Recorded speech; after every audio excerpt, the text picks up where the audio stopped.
Pessoal, tudo jóia? Olá, pessoal do primeiro ano do Colégio Fractal, né? Que maravilha, né, gente? Amém.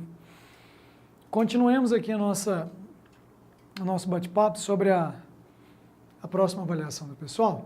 Os temas da próxima avaliação, gente, muito simples: densidade gasosa, difusão e efusão gasosa. E são os últimos itens que a gente vai trabalhar no estado gasoso, tá, gente? São os últimos.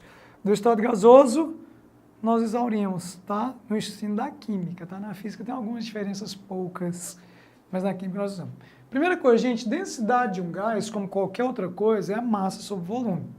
Só que o gás nós temos que levar em condição a temperatura e a pressão. Por quê? A massa do gás não vai variar quando muda a temperatura e a pressão, mas o volume vai. E o volume variando, varia a densidade.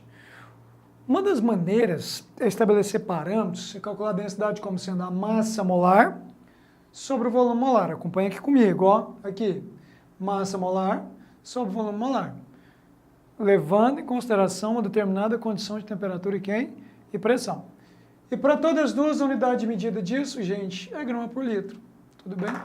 Se nós pegarmos, por exemplo, as condições normais, ou condições normais de temperatura e pressão, em que a temperatura é 273 Kelvin e a pressão em 1 atm, gente, um detalhe, temperatura na escala Kelvin, você observou o que o professor falou? A densidade do gás pode ser a massa molar dividido por quanto? Por 22,4 litros, né? E a unidade de medida, grama por litro, como qualquer outra coisa, não tem problema, tá bom? Ok? Agora, o que eu gosto mais é essa daqui, ó. Densidade nasce da equação de Clapeyron. Eu não quero que você demonstre isso, e algumas vezes nas provas eu mesmo dou essa fórmula, você pode ficar tranquilo, mas nasce da equação de Clapeyron que diz que a densidade do gás é a pressão vezes a massa molar do gás dividido por RT. Essa unidade de medida é grama por litro. Você pode observar que pressão e numerador estão, pressão e massa molar estão no numerador e a temperatura está no denominador. O que eu estou querendo dizer com isso? Que a densidade é diretamente proporcional à pressão e à massa molar. Quanto maior a pressão, maior a densidade. Quanto maior a massa molar, maior a densidade. Agora, temperatura não. Temperatura está no denominador, então são inversamente proporcionais. Quanto maior a temperatura do gás, menor a densidade dele. Quanto maior a temperatura, menor a densidade dele. Tá vendo? É o inverso. Olha aqui. Primeiro exemplo, esse balãozinho de competição, como é que ele sobe? Ó, o cidadão aumenta essa chama. Quando ele aumenta essa chama, gente, a temperatura interna do ar interno aumenta, a densidade do ar interno o quê? Diminui, torna-se menor em relação ao ar externo e o balão o quê? Sobe. Tudo bem? O balão sobe. Tranquilo, sem melhores problemas. Aí o que acontece? Aí nossa amiga grita lá em cima, Keverton, volte, saudade. Aí o Keverton vai voltar, olha só, o que acontece? Meninos, ele diminui essa chama. Quando diminui essa chama, gente, o que acontece com a temperatura do ar interno?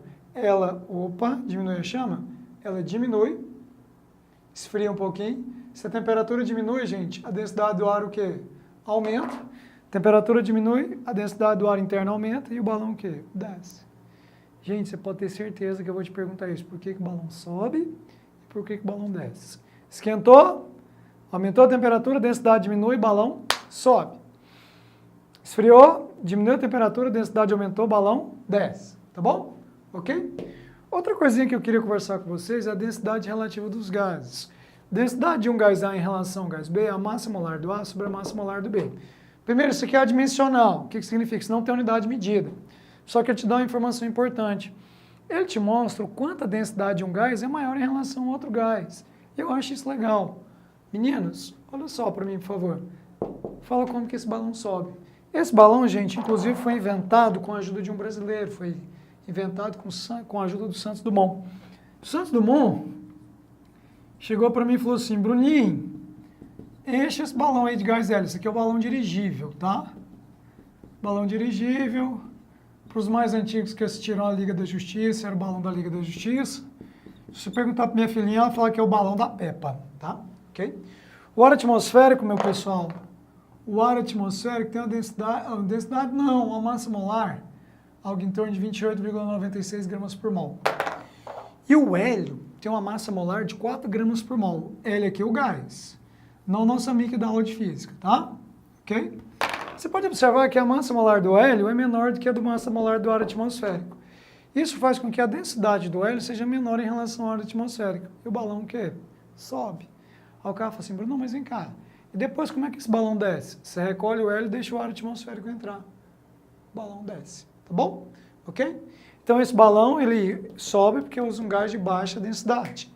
Esse balão ele sobe e desce porque você muda a temperatura do ar interno do balão. Tudo bem? Essas duas questões? Maravilhoso? Tá? E por último, gente, difusão e efusão. Difusão diz o seguinte, é a propriedade que o gás tem de se espalhar, se misturar com outros gases, formando misturas homogêneas. Difundiu. Se deixar um perfumezinho quebrar no fundo da sala, daqui a pouco a sala toda está com o odor do perfume. Isso é difusão. Efusão é a capacidade que os gases têm de escapar por pequenos poros, por paredes porosas e por pequenos orifícios. Geralmente, meu povo, a efusão, meus amores, ela é um obstáculo, tá bom? Difusão não. Espalha naturalmente. A efusão é um obstáculo. Beleza?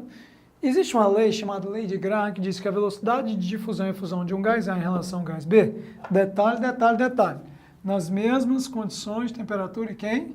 Pressão. A velocidade de difusão de um gás A em relação ao gás B é igual a raiz quadrada da massa molar do B sobre a massa molar do A.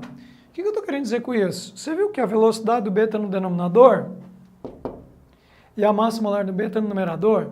Significa que velocidade e massa molar são duas grandezas, escuta, menino, inversamente proporcional. Posso falar de novo? Menino, inversamente proporcional. Ou seja, quanto maior a massa molar do gás, menor é a velocidade. Bom, vou dar um exemplozinho. Eu solto uma molécula de HCl lá na unidade 1 para vir para a unidade 2. Fractal unidade 1 T9, fractal unidade 2 Cidade Jardim. Eu solto a molécula de NH3 da unidade 1, aliás, perdoa, da unidade 2 para a unidade 1. Então, da Cidade Jardim vai sair a amônia, da T9 vai sair o HCl. Bom, elas vão se encontrar no meio do caminho. Digamos que elas só têm uma trajetória, elas vão se encontrar no meio do caminho. Mas quem é que percorre a maior distância? Bom, você tem que olhar a massa molar. Do HCl, 36,5. Do NH3, 17.